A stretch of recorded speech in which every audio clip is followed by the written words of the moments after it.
Ya, setelah saya kemarin mengunjungi Fadlizon, ya sekarang ini atas permintaan netizen. Saya diminta juga untuk berkunjung ke pasangan duetnya Bung Fahri Hamzah. Assalamualaikum. Salam. Waduh. Waduh. Ini begini. Elbow. Wah, rumahnya luar biasa. Kenapa banyak nuansa biru-biru ini, Bang? Ini seleranya ini apa kepala rumah tangga kan istri. Oh gitu. Oh, iya. Ini jadi baju pun dipilih istri warnanya. Jadi partai yang baru warnanya apa? Tosca ini. Oh Tosca, agak biru juga. Iya biru pertemuan antara langit dengan laut. Wah, ada filosofi. Iya. Gimana tadi biru? Silakan. Biru tadi kenapa? Enggak, ini kalau rumah itu saya serahkan istri yang mendesain karena ini kan yang akan lebih banyak dirumahkan istri. Jadi kenyamanan dialah yang kita fasilitasi. Kalau kita kan kebanyakan di luar.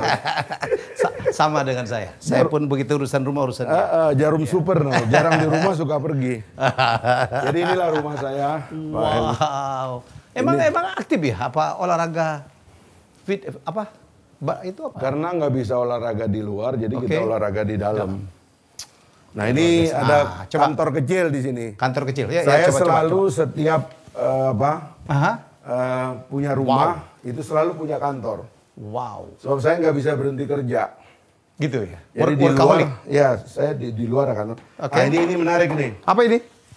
Saya setiap masuk rumah, saya pakai protokol COVID rumah. Oke.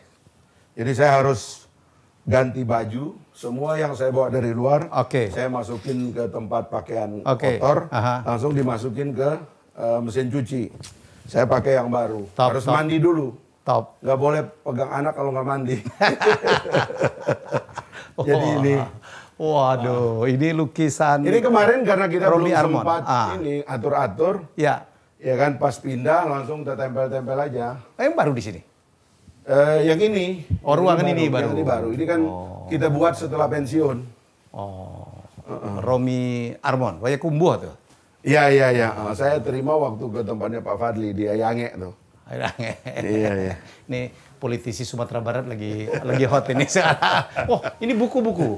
Iya, ini buku lagi diatur ulang. Bang Fahri juga kolektor buku ya. Buku apa yang banyak? Saya kalau pergi ke luar negeri, saya enggak bawa oleh-oleh. Baju atau apa yang saya cari itu oleh-oleh buku. Minatnya Bang Fahri apa aja bukunya? Semua khazanah dari semua negara peradaban itu ada, terutama sejarah tentunya ya. Sejarah? Sejarah. Suka sekali dengan sejarah? Sejarah suka sekali. Kita belajar tentang apapun yang difikirkan oleh orang di negara itu, oleh peradaban itu. Oh, sejarah negara tempatan ya? Tempat saya mencari. Ada satu lagi, saya punya guru besar, Profesor Nurjatun Kuncoro Jakti yang saya dekat sekali di FUI. Dia bilang, kamu nggak akan kenal satu masyarakat kalau kamu nggak datang ke pasarnya. Ke pasarnya? Pasar tradisional? Pasar tradisional. Jadi saya setiap ke satu negara, kalau ada kesempatan datang ke pasar tradisionalnya, saya datang. Apa yang dibeli? Sebenarnya lebih banyak lihat dulu. Terus? Begini ya. Terus? Saya pernah ke Afrika Barat, di Bamako, di Mali. Bamako? Pergi ke pasarnya. Itu orang jual bangkai. Jual bangkai? Iya. Bangkai jadi, apa? Bangkai segala macam binatang yang diambil dari padang pasir, dibawa ke pasar. Jadi itu rupanya ada semacam adat di sana itu, bahwa bangkai-bangkai itu disimpan di rumahnya gitu. Dianggap sebagai obat. Dengan smell yang kayak gitu? Waduh, bau banget. Pasarnya bau banget. Nggak dimakan tapi mereka ya? Nggak dimakan. Saya juga heran itu tradisi itu. Tapi tidak kita dapatkan. Saya juga dengan istri saya juga gitu. Kalau ke tempat suatu daerah pasti ke pasar tradisional. Tapi beli buah-buahan ya. Ya kalau kita pergi ke pasar yang berbau bangkai gitu kita nggak bisa makan. Waduh. Ada berapa semua buku Bang Fahri? Saya nggak tahu berapa sekarang ya. Karena kita main beli aja nggak pernah dihitung. Oh gitu. Berapa Ratu sekarang koleksi kita? Oh ini. Yang di sini. Bagian yang ngurus pustakanya ya. Ini lulusan perpustakaan UIN dia. UIN. Ya. Oke. Berapa ribu bukunya Bang Fahri? 10.000? 8.000? Ini nggak sampai dong 8.000 di sini? Yang di sini ya. Di sini sih 8.000. Oh di sini 8.000? Ada tempat lain lagi? Ada. Di mana?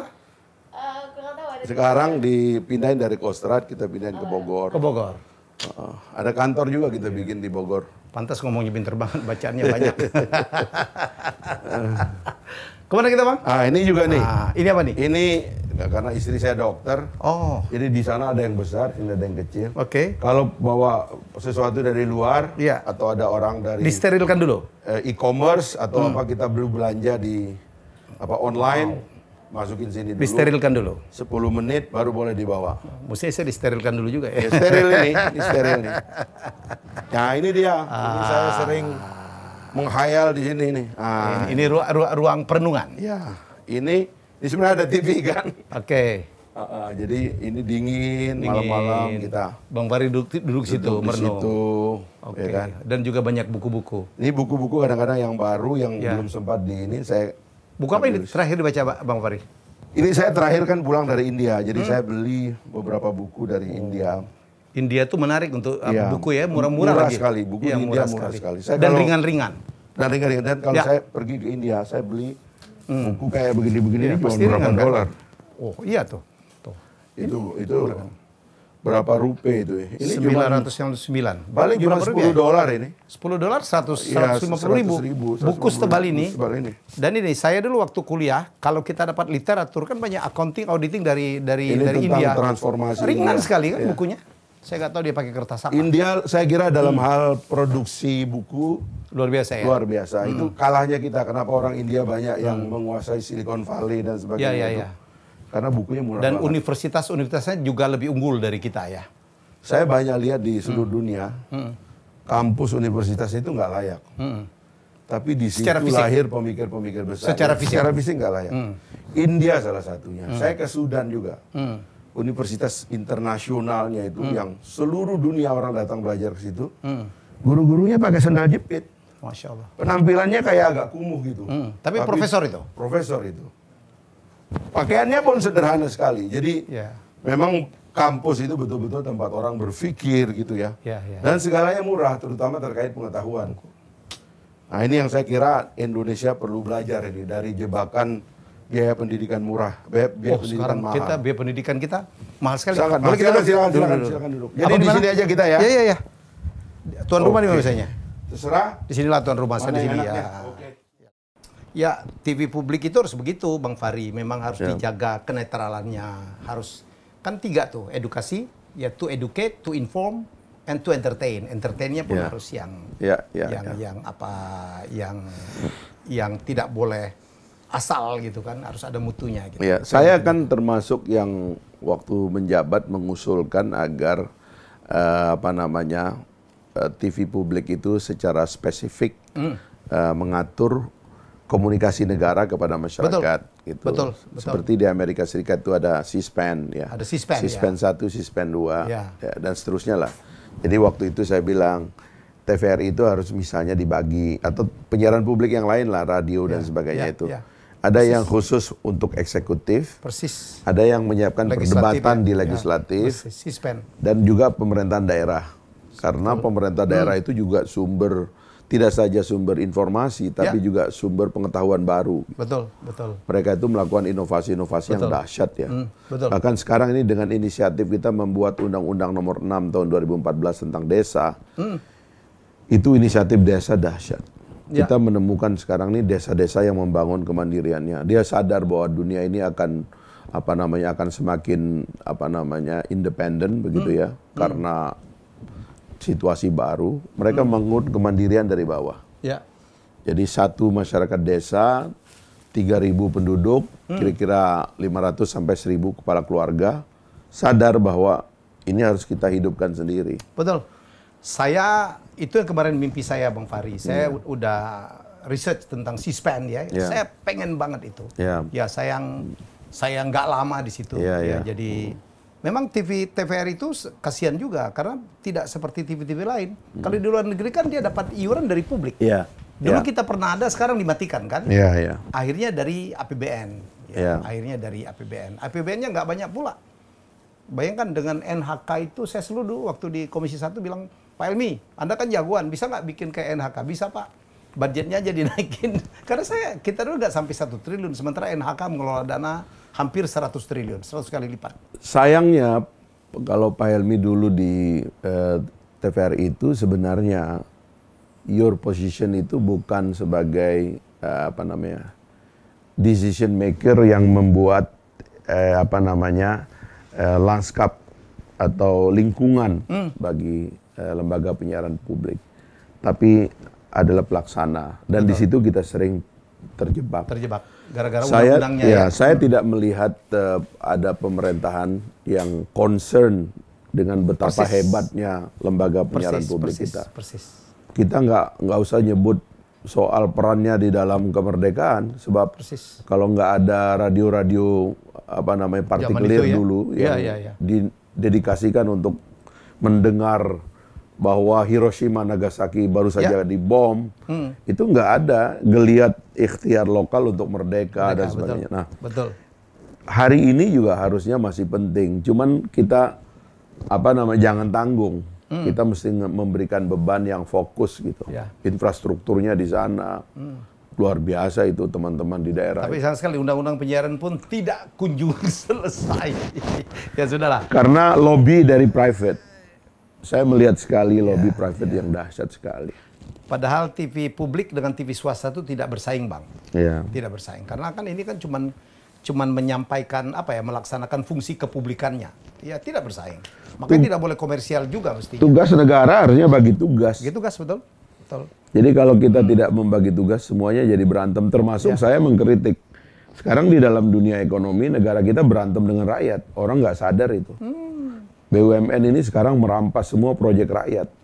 BUMN itu masuk ke kecamatan sekarang. Sampai anaknya, cucunya gitu cucunya ribuan. Mereka bikin hotel, bikin sendiri. Loh, terus rakyat dapat apa? Dapat apa? It is not the function of a state to do business. Dia itu regulate. Biarkan orang semua sibuk dengan kehidupannya masing-masing yang memberikan kontribusi kepada kehidupan bersama. Tapi dulu kan BUMN kan nggak begini, Bang Fahri. Jadi ada kesalahan mindset dari para pejabat yang memangku jabatan BUMN, juga dalam hal ini di Kementerian Keuangan dan juga di sekitar Presiden lah. Mereka menganggap BUMN itu perlu membuat untung. Tidak ada. Dalam konstitusi, dalam undang-undang, dalam peraturan tidak ada kewajiban BUMN membuat keuntungan. Kewajiban BUMN adalah membuat sejahtera rakyat. Bumi, air, dan kekayaan alam yang terkandung. Two different thing. Jadi, kan ada dua saja sebenarnya mandat undang-undang agar pemerintah ikut dalam dunia usaha. Cuman dua. Bumi, air, dan kekayaan alam yang terkandung di dalamnya. Ini sebaiknya dikuasai negara. Supaya apa? Supaya jangan dieksploitasi secara ugal-ugalan untuk profit making private. Itu yang pertama. Yang kedua yang disebut dengan cabang-cabang produksi yang penting. Yang menyangkut hajat hidup orang banyak. Ini subject to teknologi. Teknologi yang memang kadang-kadang risetnya tidak mampu dilakukan oleh private di awal. Dulu airline kita terpaksa punya Garuda karena private nggak bisa punya airline. Tapi sekarang di dunia ini tidak ada lagi airline yang dikuasai negara karena negara gagal bersaing dengan swasta. Dengan rakyat di dunia airline. Semua big company itu sudah diprivatisasi. Nggak sanggup mereka itu bertarung dengan swasta. Paling hanya negara-negara yang mindsetnya itu corporate kayak Singapura gitu, SQ. Ya terang aja Singapura sendiri mengelola dirinya sebagai sebuah perusahaan jasa. Betul. Kita kan beda. Kita ini negara luas dari Sabang sampai Merauke. Kita nggak bisa merubah diri menjadi mindset Singapura yang memang kecil gitu. Nah, kalau dua hal ini kita ngerti di mana peran negara di dalamnya, maka dia akan menciptakan kesejahteraan yang masif. Dan kesejahteraan itu menurut founding father kita melalui koperasi, melalui UKM. Jadi penumpukan itu sebenarnya dalam teori kita bernegara seharusnya dihindari. Meskipun kita tidak menolak kompetisi, tapi cara kita membagi kesejahteraan itu oleh para founding fathers kita sudah diatur begitu. So what shall we do, Bang? Abang punya Pemikiran? Saya kan gini, Bang Helmi ya, saya kan 1998 saya setelah kita mengganti rezim saya demonstrasi. Ya, betul. Beda, kami dulu ya. Kami dulu. Ya. Setelah Pak Harto jatuh, tiba-tiba saya ditelepon oleh Pak Habibie. Ini reformasi, anak muda harus diwakili, masuk ke MPR. Saya diskusi sama teman-teman saya, boleh nggak nih? Kata teman-teman, perjuangan ini pada akhirnya akan ada di sana. Saya masuklah di MPR. Umur saya 27 tahun. Mulai apa? Staf khusus dulu ya? Enggak, anggota. Anggota MPR? Saya anggota MPR, mewakili utusan pemuda. Oh. Umur 27 tahun. 27 tahun. Nah, tapi kemudian ada pemilu 99 kan. Saya berhenti di MPR. Waktu itu kita bikin partai. PK namanya dulu. PK, Partai dulu. Keadilan. Saya adalah deklarator dari PK. Tapi kan cuma dapat 7 kursi di DPR. Akhirnya saya menjadi menjadi tenaga ahli di MPR. Oh, tenaga ahli. Ya? Saya bersyukur bahwa sebagai tenaga ahli saya melihat perdebatan konstitusional, mengamandemen 4 kali konstitusi kita. Saya mengamati dan mengikuti betul itu dari dekat gitu. Dan belajar juga. Dan belajar tentunya gitu. Ya. Bagaimana konstitusi dirubah dari konstitusi otoriter kepada konstitusi demokrasi. Sehingga saya agak detail pemahaman saya tentang transisi ini gitu. Jadi saya bisa lihat mana pejabat yang nggak baca ini amandemen 4 kali. Mana orang yang nggak baca ini, nggak ngikutin ini. Saya tahu betul. Tahu bahkan Pak Fahri. Ini shifting besar. Oke. Negara berubah jadi dari negara otoriter kepada negara demokrasi. Dari seluruh ketentuan yang ada di konstitusi kita, 88% adalah ketentuan baru. Hanya 12% ketentuan lama. Gila. Jadi kita ini drastis ini. Drastis luar biasa. Kita mengkandangkan militer istilahnya itu dengan damai. Coba bayangkan itu, militer dulu di mana-mana. Dulu kan ada wakilnya juga di MPR ya? Semua di MPR ada. Dua fungsi ya? Apalagi di eksekutif. Ya. Seluruh daerah, bupati, gubernur dikontrol oleh militer. Ada penguasaan teritorial itu. Kita ganti itu dengan konstitusi. Kewenangan presiden yang luar biasa besarnya kita rampas, istilahnya Profesor Gimli. Kita berikan sebagian kepada wakil rakyat. Jadi shifting besar ini saya ikuti dari dalam. Nah, setelah 20 tahun reformasi, saya menemukan memang kemampuan kita mencerna perubahan yang terjadi 20 tahun lalu itu mengendor. Mengendor justru mengendor. Jadi terutama pada elit. Terjadi apa? Kompromi-kompromi? Sebenarnya kurang baca sih menurut saya ya. Elit lebih pada kurang baca. Elit kita kurang membaca perubahan apa yang terjadi 20 tahun belakangan. Apalagi ada yang fatal, tidak baca sejarah. Bagaimana Indonesia terbentuk. Bagaimana ide-ide besar bertemu dalam konsepsi bernegara kita. Sehingga payungnya Republik ini payung besar. Tidak ada payung sebesar ini dalam sejarah umat manusia hari ini menurut saya ya. Karena sebuah ide bisa mengumpulkan orang dari Aceh sampai Papua. Bermacam-macam suku. Bermacam suku, bermacam bahasa, bermacam agama. Kalau kita bicara demokrasi, the biggest democracy in the world itu adalah India. Tapi India itu kontinen. Dia satu pulau. Satu pulau. Dan bahasanya dan lain-lainnya itu rada-rada mirip lah. Manusianya rada mirip. Keadaannya juga rada-rada mirip. And we are so different. Mereka satu kontinen. Ya. China paling besar, tapi kita tahu dia di run by the communist. Yang tidak bisa menerima perbedaan seperti yang kita punya ini. Tapi dia kontinen. Amerika bahkan dia bilang the champion of democracy ini adalah kontinen. Kontinen. Paling Hawaii aja di luar. Hawaii aja, ya Hawaii dan sedikit Alaska mungkin dan beberapa. Tapi itu sebenarnya kontinen. Nah kita ini Indonesia ini bukan kontinen. Ya, ini negara kita nyebut lagi tanah besar Brazil itu juga kontinen, ya. Tapi Indonesia ini bukan kontinen, ini negara kepulauan. 17.000 pulau. Saya sambil minum ya, Bang. Sambil. Oke, ya. Nah, ini penting nih kita terangkan ini kalau kita sambil nanti kita lanjutkan soal kontinen. Ini adalah minuman saya setiap pagi. Apa? Infused water? Infused water yang terdiri dari jeruk nipis, jahe, kunyit, dan akar serai. Kadang-kadang saya tambah propolis 3-5 tetes untuk membersihkan saluran pencernaan. Wah, yang bikin istri ini? istri yang dimasak. Kadang-kadang malam minumnya. Tapi kalau ini ide saya dari YouTube aja. Belajar dari YouTube. Kita bisa belajar apapun dari YouTube. Ustadz YouTube. Nggak perlu sekolah sekarang. Jadi kita lanjut tadi. Pak Henry, ini ya, mereka kontinen. Kita bukan kontinen.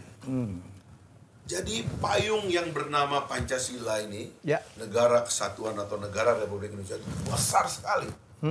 Karena itulah jumlah manusia dan keberagaman yang ada di bawah payung itu dahsyat sekali. Dahsyat, ya. Kita mesti mengerti sejarah ini. Dan salah satu penyumbang terbesar dari pikiran besar itu adalah Sumatera. Jadi kalau Elson mengatakan itu dalam buku The Idea of Indonesia, ada dua mainstream besar dalam pikiran ber-Indonesia ini. Bernegara maksudnya. Satu, mereka yang belajar Islam di Timur Tengah, dan satu yang belajar nasionalisme di Eropa. Tapi kedua-duanya orang-orang yang belajar Islam dan yang belajar nasionalisme juga orang Sumatera. Terutama Sumatera Barat. Sumatera Barat, karena mereka perantau. Dari awal sana yang merantau-merantau ini orang kaya, yang punya kebun karet, yang punya tanah dan lahan. Mereka datang ke Jawa, mereka pergi ke Timur Tengah, mereka pergi ke Mekah, mereka pergi juga ke Eropa. Ke Belanda terutama ya? Belanda khususnya gitu. Nah, kumpullah ide besar ini dan menjelma menjadi Pancasila itu. Ya kan? Saripati daripada bangsa Indonesia, kata Bung Karno gitu. Nah, jadi kita ini mesti bersyukur dengan apa dan berapa besar apa yang kita punya ini. Tapi itu yang saya bilang tadi, kita koreksi konstitusi kita karena tendensi demokrasi terpimpin itu disalahgunakan menjadi otoritarianisme, pemusatan kekuasaan, etatisme. Nah, kita koreksi dengan 4 kalimat, dan menurut saya konstitusinya sudah baik sekali karena kita punya Pancasila, kita punya konstitusi. Tinggal ini problemnya adalah Indonesia tidak bisa dipimpin kalau tidak pakai ide. Indonesia tidak bisa dipimpin kalau tidak pakai pengetahuan. Mustahil Indonesia dipimpin oleh kekuasaan. Mustahil. Indonesia harus dipimpin oleh pikiran, oleh pengetahuan. Baru Indonesia ini bisa maju, bisa berkembang, bisa merekah seperti bunga yang indah tiap hari, tiap pagi, tiap malam. Kalau tidak, orang gelisah. Makanya kita mesti koreksi. Bung Karno dulu kita terima ketika pikiran-pikirannya itu blossom dia itu. Kita lihat indah sekali. Bung Karno itu membaca kiri, membaca kanan. Salah satunya karena beliau pernah di Sumatera juga, pernah di Bengkulu. Pernah menjadi guru agama ya? Pernah jadi guru agama di sekolah Muhammadiyah. Dan dia menikah dengan anak seorang ulama. Yang bernama Hasan Din. Ibu Fatma itu adalah anak ulama. Jadi Ibu Puan itu adalah cucunya ulama sebenarnya begitu. Jadi di situ Bung Karno mendapat ide Islam, tapi beliau adalah pembaca Marxis, dia pembaca segala macam buku. Kalau kita pergi ke perpustakaan dia di Bengkulu, perpustakaan dia di Ende, perpustakaan dia di Sukamiskin, di Bance, di Bandung itu buku-buku semuanya. Nah, jadi Soekarno adalah seorang pembaca buku. Karena itulah kita sepakat dia memimpin kita yang pertama. Bung Hatta juga.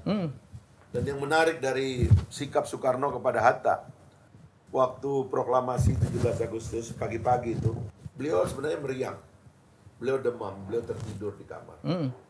Dan dia nggak mau bangun kalau Bung Hatta belum datang. Saya tidak akan memproklamasikan kemerdekaan Indonesia kalau Bung Hatta belum datang. Jadi dia ngerti betul representasi dari Bung Hatta. Dan Bung Hatta seorang intelektual. Lagi-lagi ini soal ide. Jadi kenapa kita ini kagum dengan Soekarno dan Hatta itu karena ide. Bukan karena dia seorang anak raja begitu, berdarah biru itu, no. Karena dia punya ide. Nah, di awal itu udah benar itu. Tapi lama-lama kekuasaan menggrip. Dan kekuasaan kadang-kadang mengorbankan ide, mengorbankan kebebasan. Ini yang berbahaya sekali gitu. Bung Karno jatuh. Dan kadang-kadang saya lihat itu feodalisme yang merusak itu semua. Karena kekuasaan itu menyusup melalui feodalisme. Orang kemudian dipuji ya supaya tidak menghargai kebebasan, tidak menghargai perbedaan. Bung Karno jatuh dan tragis. Pak Harto juga demikian.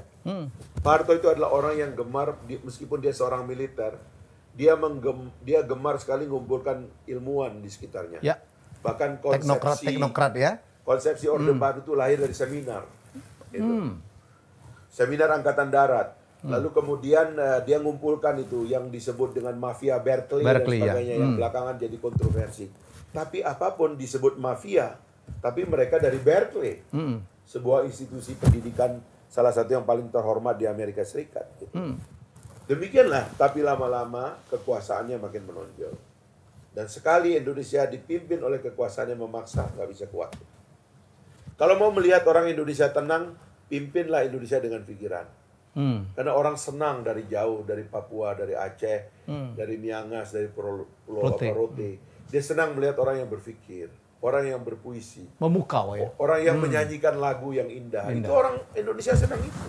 Tapi sekali kita ngotot, orang Indonesia berontak, nggak bisa. Gitu.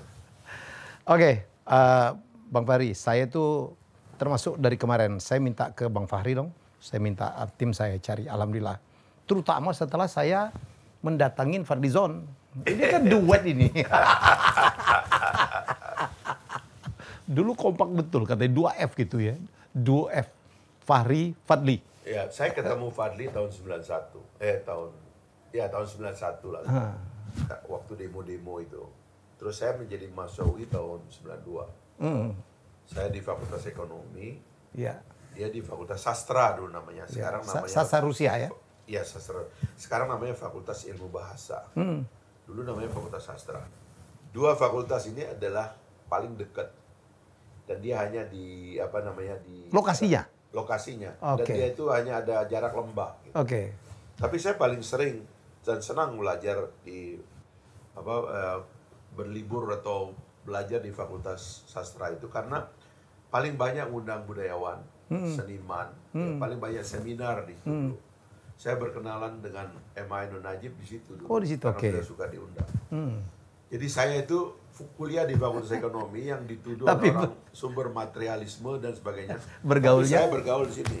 Nah, sahabat saya Fadli diantara yang aktif di situ. Dia jago lah. Fadli kan memang dari SMP dia menonjol, dari SMA, dan dia kan punya paman Pak Taufik Ismail, yang mengantarkan dia untuk mencintai seni, mencintai koleksi sastra, budaya ya. Jadi ya terus kita. Cuma di zaman Orde Baru, Fadli dekat dengan Pak Prabowo, artinya dekat dengan keluarga Pak Harto. Sementara saya itu oposisi terhadap pemerintah. Gitu. Itu sebabnya kalau ada 2 demo dulu tuh, Pak Fadli mendemo mendukung Orde Baru. Saya melawan Orde Baru. Tapi kita teman adalah teman. Tapi begini, Fadli membela Orde Baru dengan pikiran. Saya juga menentang Orde Baru dengan pikiran. Itu sebabnya kita bisa sama-sama terus. Dan ada yang lucu yang orang nggak tahu. Fadli adalah anggota MPR terakhir Orde Baru. Yang dilantik tahun 97. Fadli. Iya. Saya adalah anggota MPR awal jatuhnya Orde Baru atau awal reformasi. Waktu saya dilantik, SK saya itu tertulis Fadli Hamzah. Fadli Hamzah, Gabo Fadlizon dan Fahri Hamzah. Itu karena sebenarnya saya duduk di kursi persis tempat Pak Fadli tadinya duduk sebagai anggota MPR Orde Baru. Jadi Bang Fahri itu menggantikan Fadlizon. Menggantikan Fadlizon posisinya itu. Ini nggak banyak orang tahu dia. Dan dia ya, ini baru saya buka sekarang juga karena kita mulai suka bercanda gitu dengan posisi kita. Tapi orang lupa. Fadli pencinta ilmu, pencinta kesenian, pencinta sejarah. Dan otaknya itu seperti bibliografi. Jadi kalau kita sebut sesuatu ini ada di langsung urut gitu ya. Dan akhirnya dia menjadi politisi, saya menjadi politisi. Itu saja yang orang kemudian mereduksi seolah-olah kita sama dengan politisi yang tidak membaca. Padahal Fadli pembaca yang ulung lah gitu. Dan Bang Fahri juga. Dan makanya kita berteman sampai sekarang. Saya sering masih ketemu sampai sekarang. Setiap minggu saya mesti ketemu. Oh gitu. Sedekat apa sih, Bang? Mungkin dalam waktu perjuangan atau ada momen yang dikenang? Jadi begitu Orde Baru mau goncang, ini kita mesti buka. Suatu hari nanti Pak Prabowo akan buka. Jadi ada semacam kegelisahan di beberapa bagian dari pendukung Pak Harto, termasuk Pak Prabowo. Pak Prabowo itu orang yang gelisah dan mengkhawatirkan kalau Orde Baru runtuh dengan cara yang tidak wajar gitu. Itulah sebabnya dia membuat lembaga di Jalan Suwiryo itu, namanya CPDS ya. Central for Policy and Democracy Studies kalau tidak salah. Nah, saya diundang oleh Fadli untuk membaca apa kemauan dari gerakan mahasiswa. Fadli moderator. Jadi dia ngundang intelektual di situ. Sedikit dari lembaga think tank zaman Orde Baru yang mau terbuka untuk mengkritik siapanya tuh, Bang? Ada Pak Din Samsudin di dalamnya. Termasuk Pak Prabowo itu adalah pembinanya dan beberapa figur yang belakangan saya lihat agak bentrok juga gitu. Karena di situ dulu geng-gengnya Pak Prabowo itu kan Pak Kiflan, termasuk yang dari militer, Kiflan, Syafri Samsudin, termasuk Pak Mukhdi dan sebagainya itu kan geng-geng yang dianggap di belakang Prabowo dan mereka cukup kritis gitu.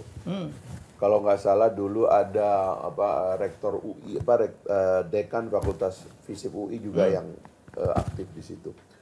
Nah, intenslah kita gitu sampai betul-betul kita benar menyaksikan Orde Baru runtuh. Fadli menyaksikannya dari dalam, saya menyaksikan dari luar. Tapi kita sama-sama punya pembacaan bahwa sebuah rezim itu bisa jatuh meskipun dia sudah lama berkuasa.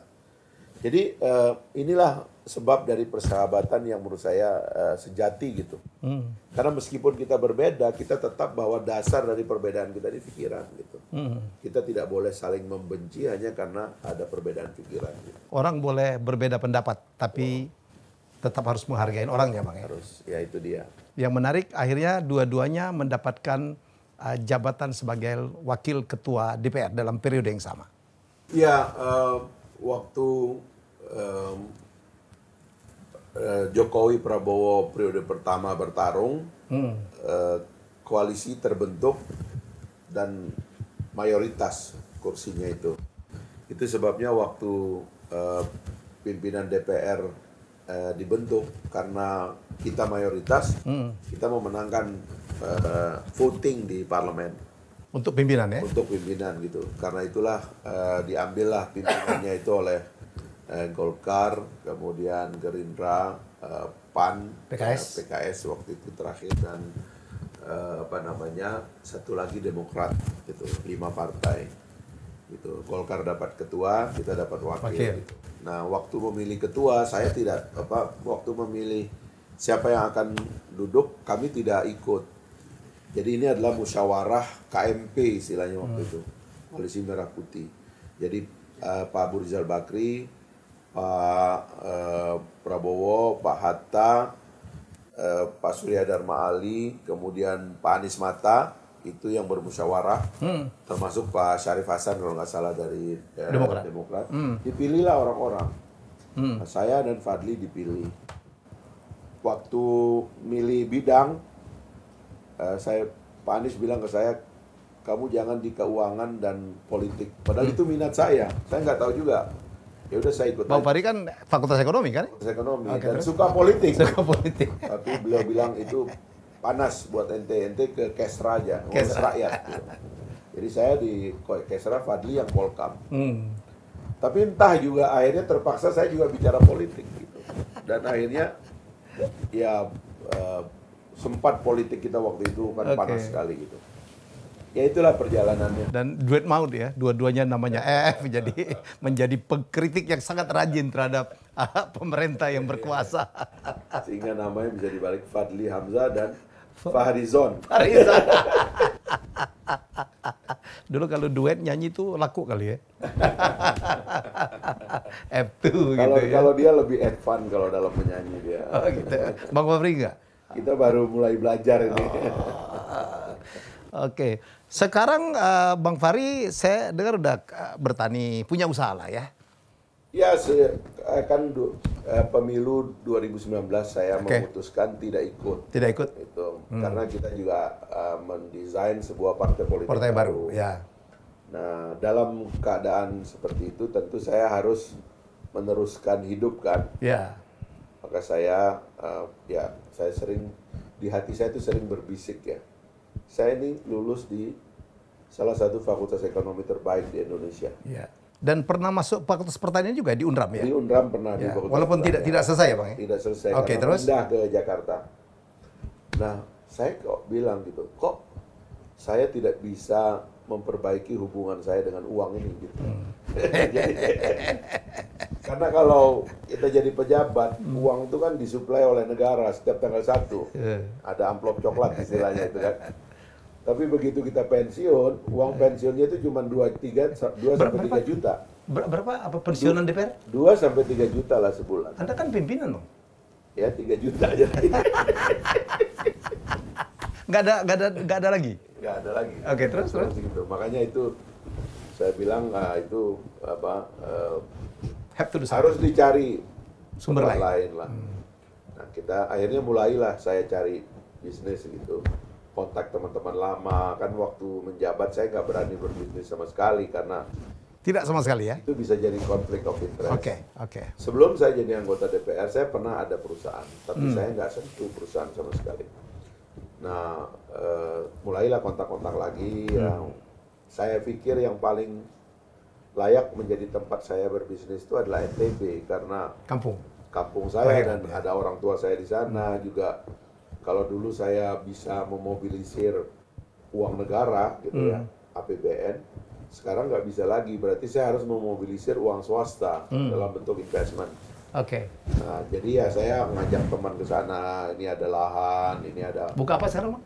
Macam-macam kita bikin. Berkebun. Saya di laut ada, saya Katanya ada tambak, ya kan. Lobster ya. Lobster, ya kalau lobster itu ada ini ya, panjang ceritanya ya dari kita membeli benih dari nelayan. Yang sekarang udah boleh ya? Ya sudah boleh sampai kemudian membudidayakannya gitu. Ya. Ekspor juga? Sisanya kita ekspor, gitu. Karena itu peraturan pemerintah. Kemudian udang yang di laut juga saya jual beli hasil laut juga. Gitu. Kemudian juga ada kebun, ya kan? Semuanya di NTB. Di NTB semuanya. NTB itu surganya ya? Ya NTB ini dalam indeks pembangunan manusia termasuk paling bawah dia. Iya, padahal potensinya luar biasa ya, Di antara sebabnya karena banyak orang NTB nggak pulang kampung. Termasuk Abang lah. Makanya saya pulang kampung. Kalau dulu konstituen, sekarang kita bilang aja tempat bisnis. Gitu. Saya datang. Ya itulah yang hari-hari saya kerjakan. Gitu. Ya, melihat tanah yang bagus di pinggir pantai, siapa tahu dunia sekarang kan mengisolir Indonesia, katanya 57 negara, orang Indonesia nggak bisa lagi keluar negeri. Kalau mau sekedar menikmati pantai ya jangan keluar negeri. Ya iyalah, kita putar aja lah ya. Putar aja. Susah amat Dan lah. menurut saya NTB salah satu spot yang paling bagus. Betul. Pantai punya bagus, gunung bagus. Saya benar ini, saya ke gunung, saya cari spot bagus di gunung, saya cari spot bagus di pantai. Ya, kita kerjasama dengan masyarakat. Budaya bagus ya Bang ya? Mulai banyak lah yang bisa ya, Mandalika, saya tahu betul lah ya. Oke. Bang, akhirnya juga mendapatkan mendapatkan apa? Penghargaan Bumi Aduh, mesti minum air dulu. Gak usah bahas lah, udah banyak gitu. Dapat penghargaan dari pemerintah. Saya ingin cerita tentang tadi saya sudah cerita bagaimana Bung Karno, Pak Harto itu jatuh dan kadang-kadang tragis kita melihatnya itu. Kenapa? Karena kita terlalu melihat pemimpin secara feodal. Itu sebabnya seolah-olah kalau dia jadi pemimpin nggak mungkin salah. Nah, saya menghilangkan itu dalam diri saya. Saya bersilang pendapat dengan teman-teman di PKS dalam kerangka itu. Betul. Saya menganggap pemimpin mungkin salah. Karena itulah harus menerima kesalahan. Nah, di PKS itu hal seperti itu kurang dihargai. Dianggap bahwa pemimpin itu punya hak-hak dan semacam kemutlakan. Itu saya tolak. Gitu. Saya melihat Pak Jokowi juga begitu. Saya tidak mau, bukan cuma Pak Jokowi, semua pemimpin saya akan perlakukan seperti itu. Mengingatkan. Saya nggak akan sungkan menganggap pemimpin itu nggak mungkin salah. Saya pakai standar keilmuan dan rasionalitas saja bahwa ini salah, ini benar gitu. Saya nggak tahu ya. Feodalisme di Indonesia ini benar-benar bisa mengkerangkeng pemimpin. Sehingga siapapun yang sudah jadi pemimpin, itu dia susah keluar tuh dari keharusan untuk menerima hanya omongan yang baik, hanya omongan yang menyenangkan hati gitu. Padahal kebenaran itu tidak ada hubungannya dengan apa itu enak dikunyah atau tidak. Kebenaran adalah kebenaran. Kadang-kadang disampaikan secara kasar, tapi kalau dia kebenaran kita harus terima gitu. Nah, saya kan setahu saya nggak kurang ajar. Saya hanya mengatakan yang benar. Nah, saya nggak tahu ya bagaimana mengukur Pak Jokowi gitu. Tapi kepada Pak SBY, kepada Pak Jokowi, itu saya merasa nggak mau berbasa-basi. Dia pegang kendali, yang kendali itu kalau salah, korbannya banyak sekali. Nah, saya coba ke Pak SBY. Pak SBY juga gitu. Orang tuh melihatnya Pak SBY itu susah dikritik. Tapi saya kritik terus. Dan saya nggak ngerti, kalau ketemu Pak SBY, dia peluk saya. Karena waktu itu belum ada COVID ya. Teruskan Dinda. Saya dipanggil oleh salah seorang penasihat Pak SBY. Dia bilang gini sama saya, Mas Fahri, teruskan itu. Pak SBY sangat mendengar kritik Anda. Jadi mungkin karena kita itu quote-unquote orang pantai, orang kampung yang dianggap kurang ajar begitu ya.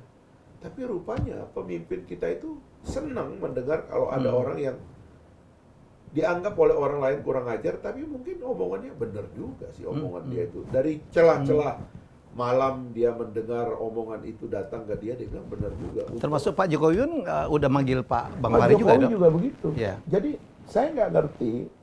Saya mengatakan hal yang terus terang tentang Pak Jokowi, tapi yang sakit perut orang lain. Pak Jokowinya nggak? Pak Jokowi kelihatan tidak. Gitu loh. Bahkan saya kan kalau ketemu berdua begini atau bertiga ya saya menyampaikannya sambil bercanda gitu ya di hadapan dia. Dan dia senang. Sampai dia berkali-kali itu Menseknek, Mensekap itu kontak saya. Presiden kangen tuh. Gitu. Oh gitu. Iya kalau kita kurang ngomong gitu. Dengan Pak Fadli dipanggilnya. Pak Fadli juga begitu. Kita kadang-kadang ketemu dan Presiden menginginkan itu terus. Nah, saya terus terang, ini problem kultur. Jadi karena itu nggak bisa kita salahkan lagi satu orang gitu. Ini ada problem di sekitar kita. Mentalitas kita terhadap pemimpin ini perlu diperbaiki. Karena nanti tragisnya adalah begitu dia selesai, kadang-kadang cara kita meninggalkannya juga tragis. Ya ini Pak SBY masih hidup ya. Yang sudah meninggal seperti Gus Dur, Pak Habibie, Pak Harto, Bung Karno itu. Kan kita kurang merayakannya dia sebagai nama besar gitu. Tiba-tiba kayak hilang gitu. Di zaman Orde Baru, Bung Karno hilang. Bahkan jejaknya mau dikubur. Di zaman Reformasi, jejak Pak Harto hampir hilang. Kita ingin ngubur dia gitu loh. Dan seterusnya. Pak Habibie mungkin orang yang masih punya kesempatan untuk bikin film dan sebagainya. Tapi karya-karyanya kan hilang. Industrinya hilang, ya kan. Pikiran-pikirannya tentang iptek dan imtak itu mungkin juga hilang. Gus Dur juga demikian. Kita nggak boleh begitu sama pemimpin. Pemimpin itu monumen. Dia harus tetap bisa menjadi pelajaran bagi kita. Apapun kesalahannya, tapi sisi baiknya harus tetap diajar. Bagian dari sejarah. Karena nggak mungkin dia menjadi pemimpin kalau dia dalam kadarnya sesedikit apapun dia punya sesuatu gitu loh. Nah, itu yang menurut saya jeleknya feodalisme. Ketika dia berkuasa, terlalu tinggi kita ngangkat dia. Seolah-olah dia nggak ada salah. Tapi begitu dia selesai, kita hilangkan dia secara sadis. Menurut saya itu nggak benar gitu. Nah itu yang kita mau kasih tahu gitu. Makanya waktu di istana itu, saya lagi duduk sendiri. Kepala protokol istana datang. Pak mohon izin, mau nggak nanti Pak Presiden mau konferensi pers. Ya saya sih nggak ada masalah. Presiden gimana? Oh ini permintaan beliau. Gitu permintaan beliau. Saya nggak ada masalah, saya oke. Nanti ya sama Pak Fadli. Udah Fadli nanti saya ngomong. Nah, ini kan 2F kan. Pasti saya bisa ajak Fadli. Saya Fadli datang karena dia terlambat. Saya duluan datang. Bukan terlambat ya, maksudnya saya duluan datang. Fad, nanti Presiden ngajak konferensi pers. Ayo, kata dia gitu. Dan begitulah. Habis orang-orang pergi kita konferensi pers. Ya kan, ada Pak Ma'ruf. Dia ngomong. Dan di situ menurut saya omongan Presiden itu harus kita pakai untuk membabat feodalisme di sekitar Presiden. Presiden mengatakan, saya banyak berbeda pendapat dengan dua orang ini, dengan Pak Fahri dan Pak Wali, tapi mereka sahabat saya. Sahabat nyebutnya. Sahabat baik, dia bilang bahkan begitu. Jadi menurut saya ini yang di sekitar presiden itu mesti kita gergaji. Yang menghambat datangnya informasi yang benar kepada presiden itu harus digergaji. Dan menurut saya itu penyakit kita bangsa Indonesia yang masih ada gitu. Tidak merupakan penyakit pribadi, menurut saya lebih merupakan penyakit kolektif yang harus kita lawan. Makanya kalau kita nanti jadi pemimpin, yang paling kita waspada adalah jangan sampai kita pasang barikade di sekitar kita. Itu bahaya betul itu. Birokrasi, protokoler itu sadis betul itu. Sadis betul terhadap apa yang datang dari luar. Terlalu protektif. Padahal kalau kita bicara negara demokrasi gitu, ya seperti kita bilang di Inggris, Perdana Menterinya naik kereta api, kan? Dia dengar masyarakat. Nyetir sendiri. Nyetir sendiri. Seharusnya kita mulai begitulah. Pak Jokowi itu kalau kita lihat, dia mencoba melucuti segala macam atribut yang dulu itu besar. Zaman kerajaan dulu, raja itu pakai mahkota. Di sampingnya itu ada pengawal, memegang tongkat dan senjata pamungkas. Orang-orang yang berpakaian seragam, menakutkan gitu, ada di sekitarnya itu. Itu untuk menjaga mitos, aura dan kekuasaan itu adalah sesuatu yang besar, mengendalikan dan seterusnya gitu. Dari zaman imperium sampai raja-raja yang mengangkat dirinya sebagai Tuhan seperti Fir'aun, Xerxes dan sebagainya itu, raja-raja Romawi dan Persia yang adik kuasa itu. Sampai kepada kita negara militer.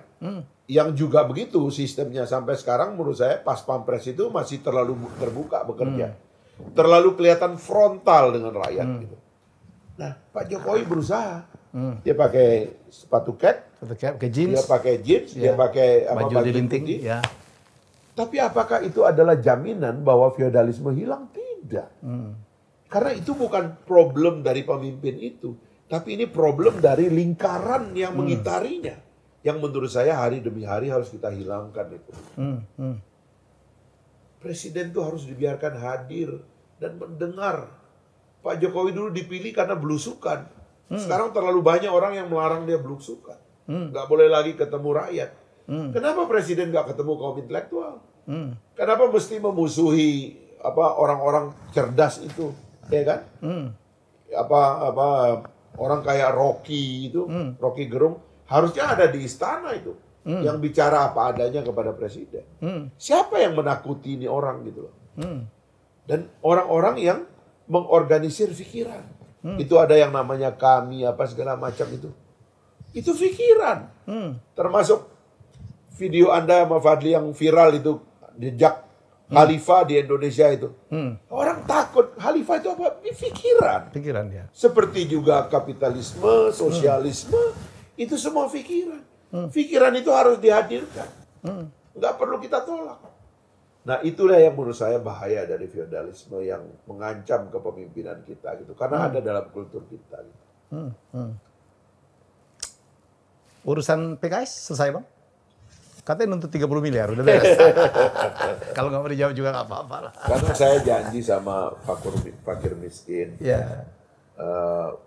Yang saya anggap gitu, melihat konflik ini sebenarnya sebagai sesuatu yang dianggap tidak wajar gitu.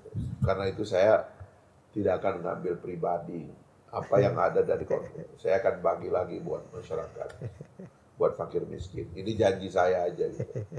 Belum kejadian. Mudah-mudahan dibayar gitu. Kalau dibayar ya saya akan bagikan kepada fakir miskin. Pak Fahri, pokoknya agak ini juga gitu ya. Sedih nggak Bang? Apa berseberangan dengan partai yang Abang besarkan? Saya tuh membaca sejarah konflik di dunia itu. Ternyata konflik itu adalah sumber pertumbuhan. Sumber pertumbuhan? Ya. Jadi karena itu sesuatu yang nggak bisa kita hindari. Kita konflik dengan anak kita karena anak kita tumbuh. Kita konflik dengan, katakanlah dalam suami istri, kadang salah satunya tumbuh. Pertumbuhannya itu tidak terkomunikasikan dengan baik atau apapun begitu. Itu akhirnya kita bertengkar gitu. Nah saya juga melihat PKS itu sebagai sekolah awal saya. Tapi idenya bertumbuh gitu. Saya dan teman-teman bertumbuh. Sama-sama bertumbuh atau abang aja yang tumbuh? Saya khawatir kita yang tumbuh gitu. Ya kan? Karena kita misalnya ingin mengintegrasi konsep partai ke dalam negara. Nah di PKS itu ada yang nggak bisa kita integrasikan karena partainya eksklusif. Gitu. Partainya itu ada sistemnya yang menyulitkannya berintegrasi dalam negara. Nah, ambiguitas seperti ini yang kami nggak bisa, kalau begini caranya nggak bener gitu. Dialognya tidak dituntaskan. Kalau zaman Pak Anies dulu kan sebagai ketua umum kan dialognya tuntas. Pak Anies ngerti ini partai mesti dibawa ke dalam negara semuanya. Nggak boleh ada yang tersisa di ruang gelap. Pak Anies menganggap partai harus semuanya menjadi bagian dari negara dan mengambil negara sebagai seluruh kulturnya begitu. Nah di sana ada yang tidak mau gitu. Akhirnya kita ya udahlah sayonara ya kan, selamat jalan. Tapi kita percaya bahwa pertarungan ide itu pada dasarnya adalah syarat bagi pertumbuhan gitu. Ya mudah-mudahan teman-teman PKS mengambil pelajaran, tapi kalau tidak ya susah berkembang. Gitu. Karena akan selalu ada benturan gitu. Ya, itu yang saya kira perbedaannya. Jadi saya kadang-kadang perpisahan itu menyedihkan, tetapi rupanya itu adalah syarat daripada kemajuan. Pertumbuhan. Kalau kita tidak Bang Helmi dulu kalau nggak keluar dari kampungnya ke Jakarta, nggak akan jadi orang sepopuler ini kan. Jadi bandit kali Bang. Dari bandit, banyak anak, banyak istri. Jadi dulu pernah kita bahas fenomena orang sukses itu rata-rata perantau ya Bang? Perantau. Dia harus berani keluar. Dari tempat, dari cangkangnya. Saya kira ini juga perantau. Ini juga yang kita lihat dari sejarah partai begitu. Karena itu kami menerima ini sebagai satu pertumbuhan. Gitu. Bang, kalau saya ada rapid question, bukan rapid test nih. Abang milih lebih seru berdebat dengan Adian Apitupulu atau Ngabalin? Adian. Adian? Ya. Kenapa Bang? Warnanya beda. Warnanya beda? Ya, kalau Ali sebenarnya nggak terlalu banyak warnanya. Cuman gayanya aja yang beda. Menikmati? Ya, saya menikmati perbedaan posisi. Selalu begitu, saya menikmati kalau kita beda posisi. Terus terang di dalam rumah tangga itu, pada istri dan anak-anak itu, saya ceritakan itu. Perbedaan posisi itu penting. Penting? Penting sekali. Penting justru. Anak-anak itu saya biasakan itu berpikir sendiri, ya, punya posisi sendiri. Karena itu kalau nanti orang akan melihat suatu hari setelah saya nggak ada, gitu, anak-anak saya akan tumbuh jadi orang yang rebellion. Pasti dia akan independen dalam berpikir. Jadi kalau mereka rebel termasuk ke pemikiran bapaknya sendiri, Abang? Oh, saya senang sekali. Jadi karena dia akan tumbuh di zaman kita sudah tidak ada. Apalagi sekarang udah era digital berbeda sekali ya Bang? Itu kata Khalil Gibran. Gitu. Wah, anakmu bukanlah anakmu, tapi anak zamannya. Jadi biarkan dia membaca zamannya secara lebih baik. Jadi kalau kita orang tua memaksakan anak kita harus seperti kita dulu, itu keliru. Itu keliru besar. Jadi kita justru mengantarkan dia dalam dialog yang rasional gitu, untuk membaca masa depannya sendiri. Bang, setiap politisi itu ada apa ya? Ada mentor, ada apa ya? Orang yang membawa dia atau orang yang mengajarin dia. Untuk seorang Fachri Hamzah siapa ya Bang? Jadi saya datang ke Jakarta itu sebenarnya bertemu dengan seorang tokoh pergerakan, namanya Adi Sasono almarhum. Oh, Adi Sasono justru, oke. Saya membawa surat dari paman saya yang merupakan sahabat dari Pak Adi. Waktu pindah dari Mataram itu? Waktu pindah dari Mataram. Oke. Gitu. Nah, bertemu dengan Pak Adi. Sebenarnya dua surat yang saya bawa. Satu buat Pak Adi Sasono, satu lagi buat Profesor Hasan Purbo di Bandung, di ITB. Oke. Cuman yang kedua saya nggak sempat ketemu, tapi Pak Adi saya ketemu. Akhirnya saya menetap di Jakarta dan memang benar-benar saya dibina oleh Pak Adi. Beliau itu tokoh koperasi ya Pak? Tokoh koperasi, tokoh LSM. LSM, oke. Ya, ya, politisi, juga entrepreneur. Ya. Jadi Abang diterima oleh beliau? Saya diterima dan betul-betul diajar. Oke. Diajak ke lingkungan-lingkungan yang bagus begitu. Nah, saya kemudian ada satu juga yang dalam diri saya itu, saya senang bertemu orang, bertemu tokoh. Oke. Khususnya tokoh ya. Tapi pada dasarnya saya menikmati berjumpa dengan manusia. Gitu. Jadi adalah mungkin karena kita orang kampung ya, lahir tuh memang hari-hari itu kita duduk bareng orang, seneng gitu bergaul di masyarakat. Sampai sekarang juga kalau saya pulang kampung saya senang sekali bergaul. Tapi di Jakarta itu waktu saya udah masuk jadi mahasiswa di UI, saya menarget dosen dan guru itu lebih banyak pingin bergaul pribadi dengan orang ini gitu. Karena saya tidak saja mau ngambil ilmunya di kelas, saya pengen ngelihat apa yang hebat dari orang ini gitu. Makanya saya umumnya dengan guru saya bergaul. Kalau saya terbatas di dalam kelas, saya pasti pernah masuk ke ruang kerjanya dan ngobrol panjang. Ngobrol panjang. Saya dengan Pak Jatun itu, beliau masih hidup. Doro Jatun Kuncoro Jakti. Kuncoro Jakti itu guru besar Fakultas Ekonomi UI, bekas dekan. Dan beliau salah seorang tokoh GDUI ya, grup diskusi yang men-challenge pikiran-pikiran pada zaman itu. Saya suka berdua di kamar gini ngobrol panjang. Ya, selain beliau saya dengar di kelas, tapi saya suka ngobrol dengan beliau. Nah banyak tokoh yang saya gituin gitu. Saya itu termasuk yang baru wafat ini Pak Malik Fajar gitu. Itu saya anggap guru karena beliau tahun 59 sampai tahun 63 jadi guru di Sumbawa. Saya belum lahir, saya lahir tahun 73, 71. Tapi ibu saya, abah saya, paman-paman itu dekat dengan beliau. Karena itu kalau cerita tentang Pak Malik, saya cerita ke Pak Malik tentang Sumbawa. Beliau keluar nostalgianya. Waktu zaman reformasi, saya suka ngumpul di rumah beliau dengan tokoh-tokoh kayak Pak Amin Rais dan sebagainya itu. Begitu dia jadi Menteri Agama, diangkat oleh Pak Habibie, saya suka diundang berdua makan siang. Makan nasi Padang tuh di kamar beliau ngobrol. Saya ceritain tentang Sumbawa, nostalgianya keluar. Senang banget dia. Senang dia.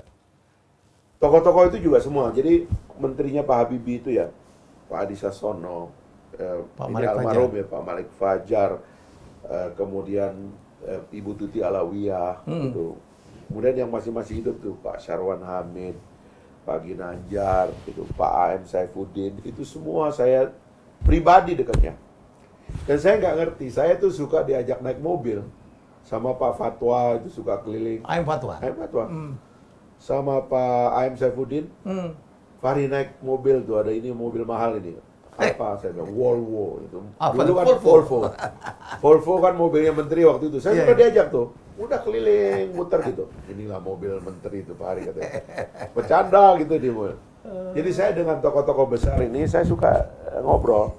Kami ada forum rutin dulu dengan Profesor Amin Aziz, Pak Adi, Pak AM yang masih hidup, kemudian juga Pak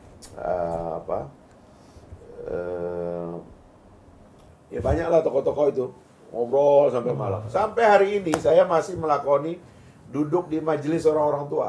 Siapa aja, Bang? Ya saya suka ngobrol dengan Pak Maher Al-Gadri, dengan Pak Fuad Bawazir, ya kan. Banyak tokoh-tokoh lah yang tua-tua tuh kalau kan tua-tua tuh banyak nostalgia, ya kan. Nggak takut jadi ikut tua, Bang Fahri? Entahlah, tapi dari dulu, dari sejak saya kecil, saya tuh senang bergaul dengan orang tua. Jadi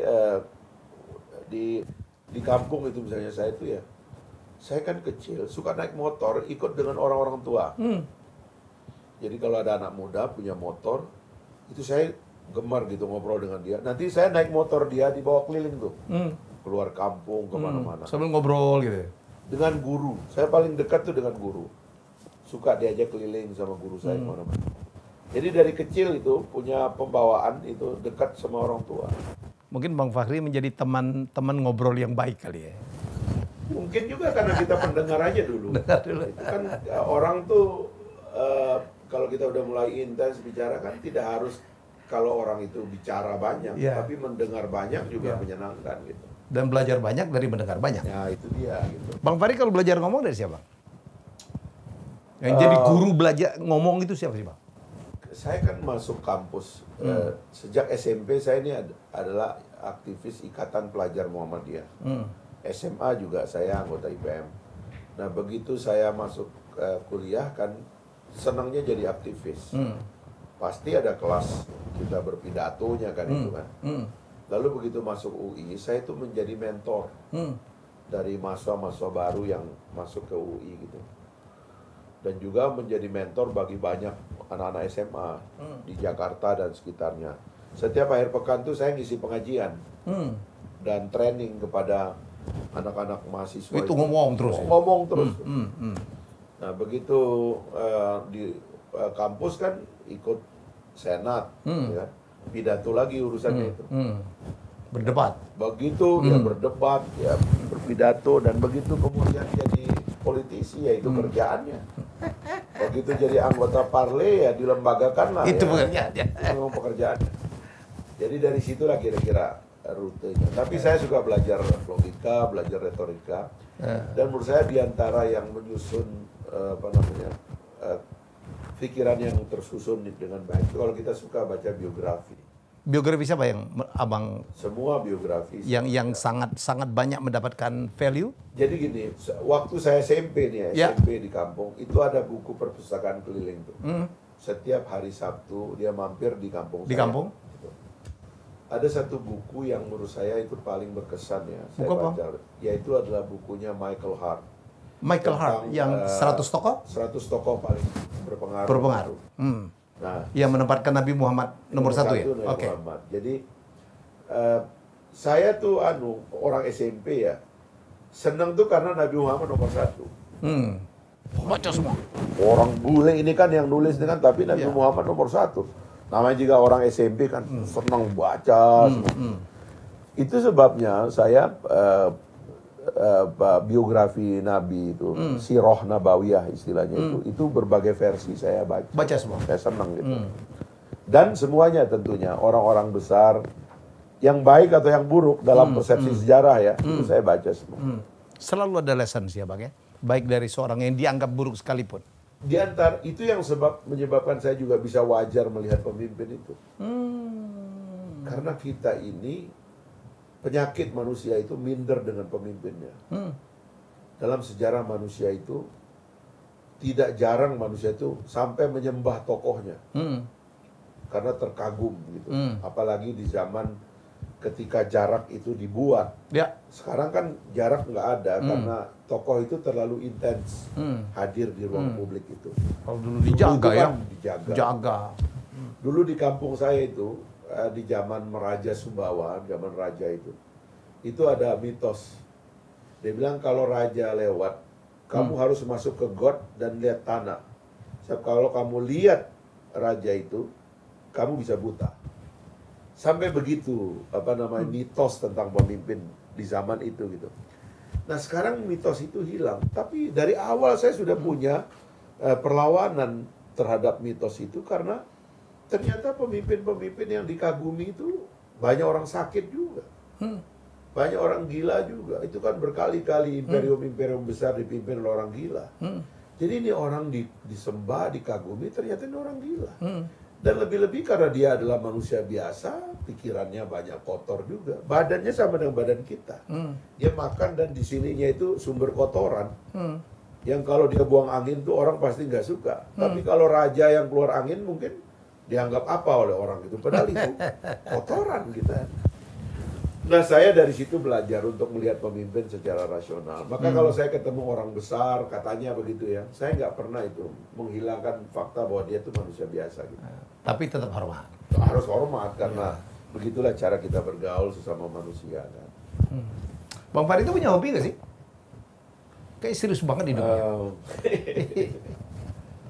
Saya nggak tahu ya, ini hidup saya kan quote unquote dirampas oleh aktivisme dan menjadi pejabat. Iya, serius banget ya.